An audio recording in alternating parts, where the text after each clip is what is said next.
വിശുദ്ധ പൗലോസ് ഹെബ്രായർക്ക് എഴുതിയ ലേഖനം അധ്യായം 4.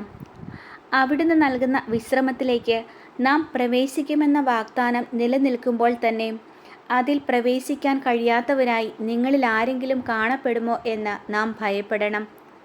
അവർക്കെന്നതുപോലെ തന്നെയാണ് നമുക്കും സുവിശേഷം ലഭിച്ചത്.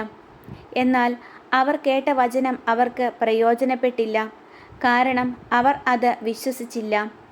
എന്നാൽ വിശ്വസിച്ചവരായ നാം വിശ്രമത്തിലേക്ക് പ്രവേശിക്കുന്നു.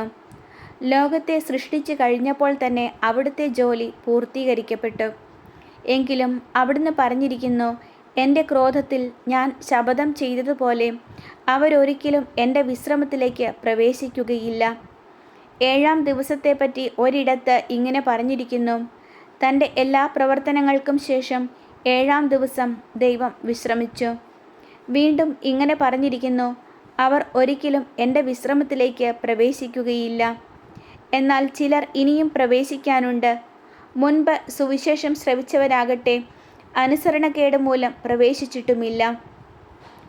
അതിനാൽ അവിടുന്ന് ഒരു പ്രത്യേക ദിവസം, അതായത് ഇന്ന് നിശ്ചയിച്ചിരിക്കുന്നു. അവിടുന്ന് മുൻപ് പറഞ്ഞിട്ടുള്ളതുപോലെ ദാവീദ് വഴി വീണ്ടും പറയുന്നു, ഇന്നെങ്കിലും നിങ്ങൾ അവൻ്റെ സ്വരം ശ്രവിച്ചിരുന്നെങ്കിൽ എത്ര നന്നായിരുന്നു. നിങ്ങളുടെ ഹൃദയം കഠിനമാക്കരുത്. ജോഷുവ അവർക്ക് വിശ്രമം കൊടുത്തിരുന്നെങ്കിൽ പിന്നീട് ദൈവം മറ്റൊരു ദിവസത്തെപ്പറ്റി പറയുമായിരുന്നില്ല.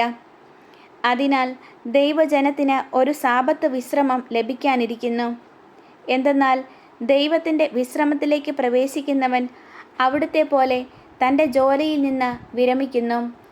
അതുപോലുള്ള അനുസരണക്കേട് മൂലം അധപതിക്കാതിരിക്കുന്നതിന് നമുക്കും ആ വിശ്രമത്തിലേക്ക് പ്രവേശിക്കാൻ ഉത്സുകരായിരിക്കാം. ദൈവത്തിൻ്റെ വചനം സജീവവും ഊർജ്ജസ്വലവുമാണ്. ഇരുതല വാളിനേക്കാൾ മൂർച്ചയേറിയതും ചേതനയിലും ആത്മാവിലും സന്ധിബന്ധങ്ങളിലും മജ്ജയിലും തുളച്ചു കയറി ഹൃദയത്തിൻ്റെ വിചാരങ്ങളെയും നിയോഗങ്ങളെയും വിവേചിക്കുന്നതുമാണ്. അവൻ്റെ മുമ്പിൽ ഒരു സൃഷ്ടിയും മറഞ്ഞിരിക്കുന്നില്ല.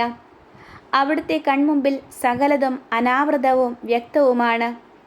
നാം കണക്ക് ബോധിപ്പിക്കേണ്ടതും അവിടുത്തെ സന്നിധിയിലാണ്. പ്രധാന പുരോഹിതൻ, സ്വർഗത്തിലേക്ക് കടന്നുപോയ ശ്രേഷ്ഠനായ ഒരു പ്രധാന പുരോഹിതൻ, ദൈവപുത്രനായ യേശു നമുക്കുള്ളതുകൊണ്ട് നമ്മുടെ വിശ്വാസത്തെ നമുക്ക് മുറുകെ പിടിക്കാം. നമ്മുടെ ബലഹീനതകളിൽ നമ്മോടൊത്ത് സഹതപിക്കാൻ കഴിയാത്ത ഒരു പ്രധാന പുരോഹിതനല്ല നമുക്കുള്ളത്. പിന്നെയോ ഒരിക്കലും പാപം ചെയ്തിട്ടില്ലെങ്കിലും എല്ലാ കാര്യങ്ങളിലും നമ്മെപ്പോലെ തന്നെ പരീക്ഷിക്കപ്പെട്ടവനാണ് അവൻ. അതിനാൽ വേണ്ട സമയത്ത് കരുണയും കൃപാവരവും ലഭിക്കുന്നതിനായി നമുക്ക് പ്രത്യാശയോടെ കൃപാവരത്തിൻ്റെ സിംഹാസനത്തെ സമീപിക്കാം.